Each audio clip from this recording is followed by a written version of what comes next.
और अब अगली खबर गुजरात से आ रही है सोमनाथ मंदिर से। एक नई खबर और एक बड़ी महत्वपूर्ण खबर आ रही है। हाल ही में एक इन्वेस्टिगेशन किया गया था और ये आर्कियोलॉजिकल एक्सपर्ट्स जो है उनकी निगरानी में किया गया था ये इन्वेस्टिगेशन। आप जानते हैं कि सोमनाथ मंदिर जिसके विषय में बार बार कहा जाता है कि इस मंदिर पर विदेशी आक्रांताओं ने बार बार हमले किए और इसे ध्वस्त किया, लेकिन एक बड़ी महत्वपूर्ण खबर इस समय आ रही है कि सोमनाथ मंदिर के नीचे एक 3 मंजिला इमारत है और वो एल शेप में है। दरअसल इस इन्वेस्टिगेशन की जो आदेश है वो आदेश प्रधानमंत्री नरेंद्र मोदी जी ने दिए थे और एक मीटिंग के द्वारा दिया गया था। आईआईटी गांधीनगर और 4 ऐसी सहयोगी संस्थाएं जिनमें आर्कियोलॉजिकल एक्सपर्ट्स थे, इन सब ने मिलकर एक 32 पन्नों की रिपोर्ट बनाई है। उनकी रिपोर्ट में उन्होंने लिखा है कि वर्तमान सोमनाथ मंदिर के नीचे एक 3 मंजिला ढांचा है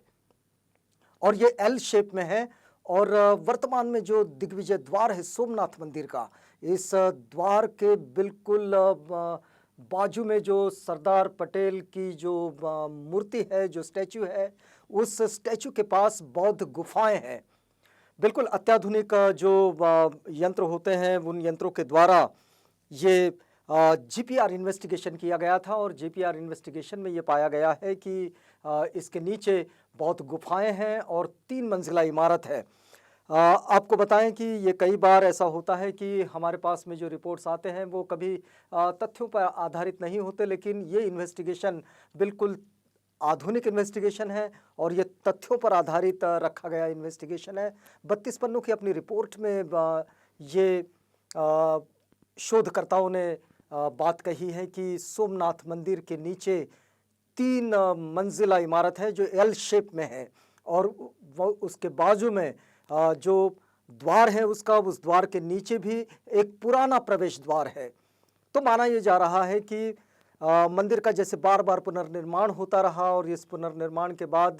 नए मंदिर जो बनते गए वो बिल्कुल इसके ऊपर ही ऊपर बनते चले गए। अब इन मंदिरों को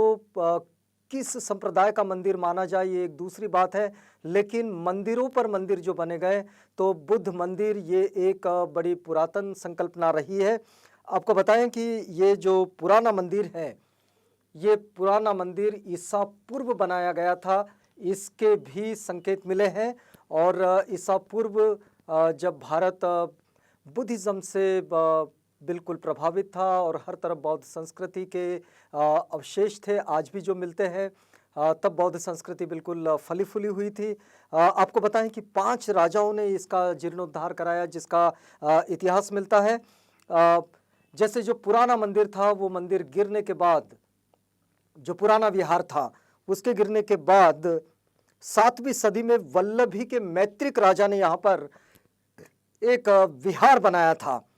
फिर उसके बाद एक उल्लेख मिलता है कि 8वीं सदी में सिंध के अरबी गवर्नर जुनायद ने अपनी सेना भेजी थी और इस मंदिर को तोड़ दिया था। और फिर उसके बाद जो प्रतिहार राजा नागभट्ट है, इन्होंने सन 815 में यहाँ पुनः इसका निर्माण करवाया मंदिर का और फिर ढांचे के अवशेषों पर मालवा के जो राजा है भोज, उन्होंने इस पर पुनर्निर्माण कराया और फिर उसके बाद गुजरात के राजा भीमदेव ने 4थी बार इसका पुनर्निर्माण कराया।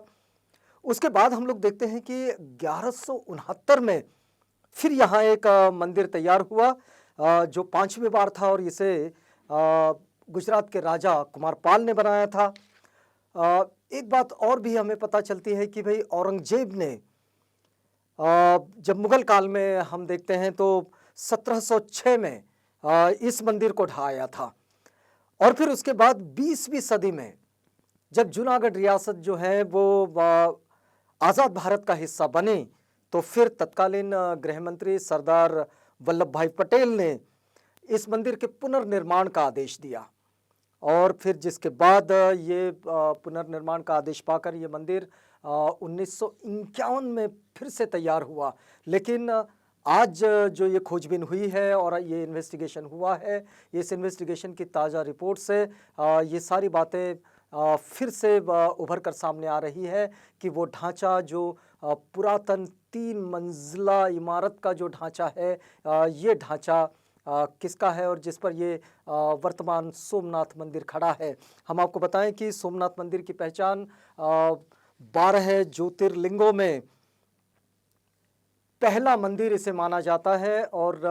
आपको बताएं कि